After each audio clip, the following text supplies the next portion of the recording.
Coax cable has a copper core that serves as the inner conductor. It is surrounded by an insulation material and a braided copper shield that serves as an outer conductor. It is covered with a plastic jacket. It does not allow full duplex transmission, and it is older technology which is being phased out. Thin net is 50 ohm coax cable.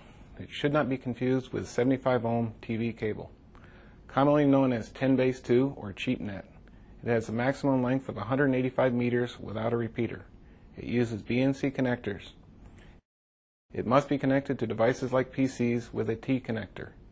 The ends of the run must be terminated with the appropriate 50 ohm connector to prevent signal bounce back.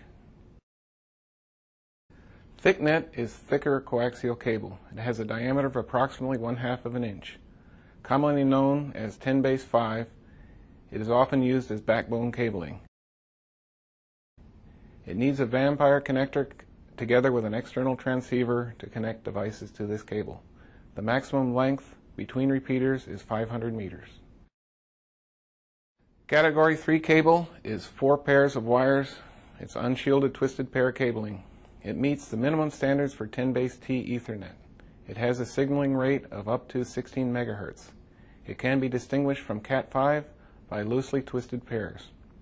Widely used for voice communication, it is being abandoned today in favor of Category 5 for both data and voice. Category 5 cabling consists of 4 pairs of wires of unshielded cabling. Tightly twisted pairs help reduce the crosstalk. Note that each pair is twisted at a different rate. The signaling rate is up to 100 megahertz. It can be used for either 10-base-T or fast Ethernet. Category 5E cabling is the same as Category 5, but with more and tighter twists. It is designed to use with 1000 base-T or gigabit Ethernet.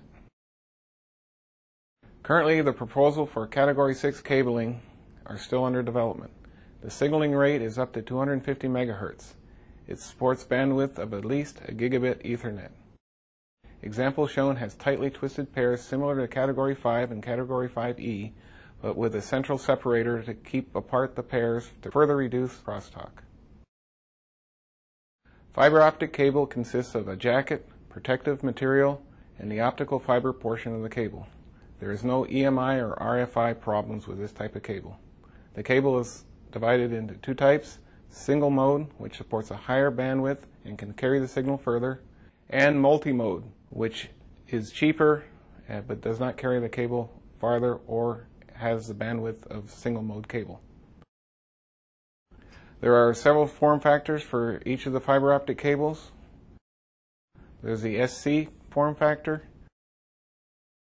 the ST form factor, and the RJ form factor. The RJ form factor is similar to the RJ45 form factor in copper and has a dual conductor design.